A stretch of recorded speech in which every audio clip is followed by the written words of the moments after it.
Properties of material. Learning outcome. At the end of this video, you will be able to explain appearance of different materials, hardness of material, transparency, solubility, flotation, and conductivity. So let's start. In the first video, we discussed about that why sorting is necessary for us and what is sorting. Now we discuss about properties of material. Children, as we know, every material has some special features and these features are known its properties. So first we discuss about the appearance. In appearance we discuss about luster and smoothness. Luster. If you carefully look at a variety of objects, you will observe that few materials are very shiny. So this shiny property is known as luster. The shiny appearance of the materials is called luster. Example, gold, silver, copper, aluminium, etc. If you compare a page from your notebook and a metallic kettle, you will observe the shiny appearance of the metallic kettle, whereas the page appears dull.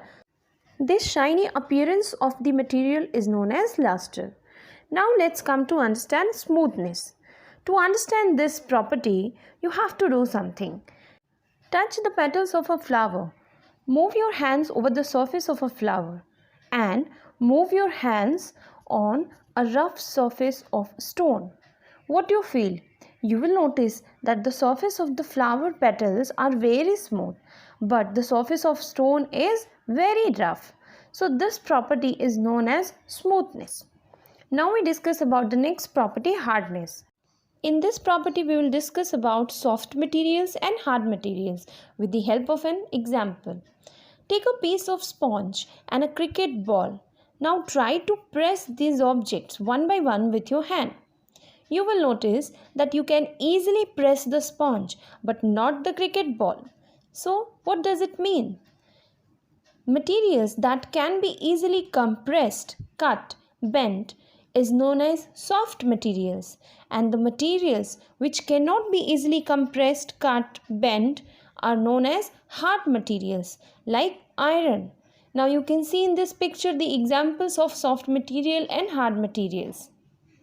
Now we will discuss one very important property, transparency. This property of material is depend on whether the material allow light to pass through it. When an object allows lights to pass through it, you can see through it. There are certain materials which allow you to see what is there on the other side, and such materials are called transparent materials. You can also understand the transparent materials, the objects that allow light to pass through them completely are known as transparent objects. Translucent material. Few materials allow you to see through them partially, not clearly. That material is known as translucent material, or you can say objects that allow partial amount of light to pass through them are known as translucent objects. Now we come to the opaque materials or opaque objects. The materials through which we cannot see are known as opaque materials. It means opaque objects do not allow light to pass through them. So these three materials are there: transparent, translucent and opaque. The next property is solubility. In this we will discuss about the soluble materials, insoluble materials. Children, you will find that some solid materials like salt, sugar dissolve completely in water. Such materials that completely dissolve in water are called soluble material. On the other hand, sand, pencil, chalk, these solid materials do not dissolve in water. Such materials are called insoluble materials. Okay, remember we are discussing about solid materials. Okay, now when we discuss these things in liquid, then what will happen? Liquids like orange juice dissolve completely with water. So these liquids are said to be miscible with water, or you can say miscible liquids. And the liquids that do not dissolve in water are said to be immiscible liquid or immiscible with water, like oil and water. Oil cannot dissolve in water completely.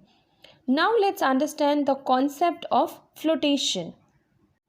Flotation is the action of floating.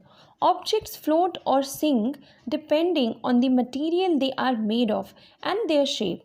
Children, you will learn details of flotation in senior classes. Now the next topic is our conductivity. Some materials can conduct electricity. So any material that allow electric current to pass through it are known as conductor, and the materials that does not allow electric current to pass through it are known as insulator. Thank you for watching.